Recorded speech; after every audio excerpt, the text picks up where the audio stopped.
बहुत से लोग कहते हैं कि मुझे कैसे पता अल्लाह मुझसे खुश है। स्कॉलर इसका एक जवाब देते हैं कि अगर तेरा नमाज पढ़ने का दिल कर रहा है और कोई नेकी करने का दिल कर रहा है तो ये एक साइन है अल्लाह तुमसे खुश है, क्योंकि तौफीक अल्लाह की तरफ से। हज़रत उमर सल्लल्लाहु कहते थे कि मुझे ये डर नहीं है कि मेरी दुआ कबूल होगी कि नहीं, मुझे ये डर है कि मुझे दुआ करने की तौफीक भी होगी कि नहीं। दुआ की भी तौफीक होती है। अगर एक बंदा हैंड रेज कर रहा है, सबूत है कि अल्लाह चाहता है कि वो उसके पास आए, अदरवाइज हाथ ही ना उठाता हो। जिससे अल्लाह नाराज होता है उससे हाथ नहीं उठाई जाती, उससे फिर दुआ भी नहीं की जाती। तो इसलिए अगर आप कभी दुआ में हाथ रेज कर रहे हैं, इसका मतलब अल्लाह ताला चाहता है। So if you want to know how you stand before the lord, before the king, अगर आप ये जानना चाहते हैं कि आपका क्या मकाम है अल्लाह के सामने, बादशाह के सामने, फिर ये देखें कि आप अपना टाइम कैसे स्पेंड कर रहे हैं। बड़ा सिंपल क्राइटेरिया, आपका टाइम कहाँ जा रहा है। अगर तो अच्छे कामों में जा रहा है, प्रोडक्टिव कामों में जा रहा है, अच्छे कामों में बहुत सी चीज़ें ज़रूरी नहीं, अच्छे काम से मुराद नमाज ही है, वो तो पीक का अच्छा काम है। अच्छे कामों से मुराद घर के काम भी है, अच्छे कामों से मुराद किसी की मदद करना भी है, अपनी जिम्मेदारी को निभाना भी अच्छे काम में आता है। And what work you are assigned to do, और ये देखो कि तुम क्या काम कर रहे हो,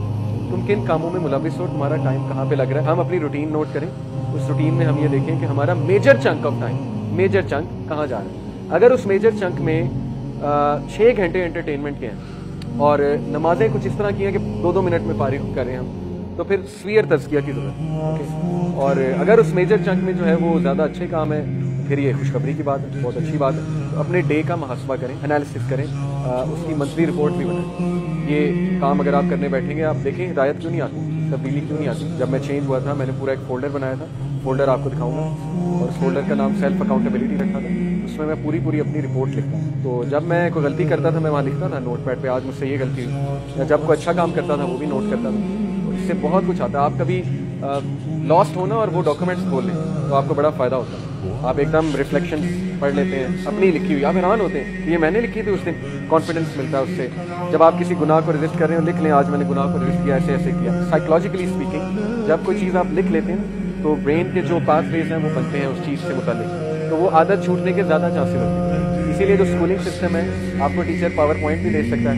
स्कूल जाने की क्या जरूरत है, आजकल तो गूगल क्लासरूम पे टीचर कह लो ये लो पावर पॉइंट डाल दिया, पढ़ो बैठ।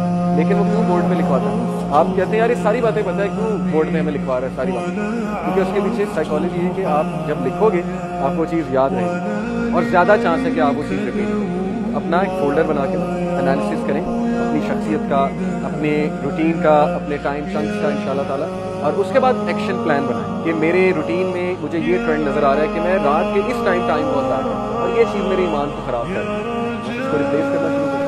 आदत बन जाएगी इंशाल्लाह। आहिस्ता आहिस्ता करेंगे।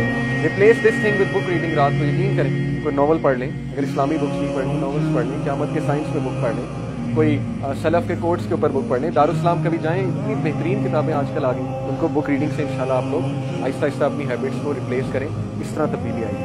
अदरवाइज सिर्फ एक लेक्चर पे आने से चेंज नहीं आएगी, क्योंकि ये हम सुन के चले जाते हैं। तो तब्दीली लाने वाले इंशाल्लाह आप हैं, और अल्लाह सुब्हानहू व तआला आपके एक्शंस देख के आपको हिदायत में इंक्रीज करें।